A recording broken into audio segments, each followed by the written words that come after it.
Guys, yung biniling pako ng kasama ko, tingnan nyo, oh.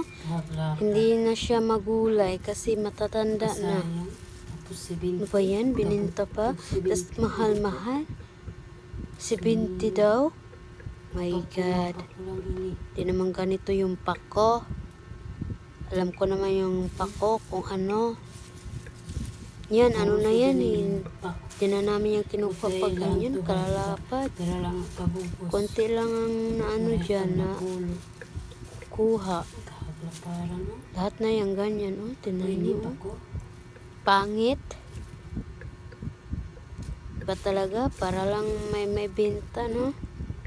Hindi naman sa pag, ano. Diyos mio.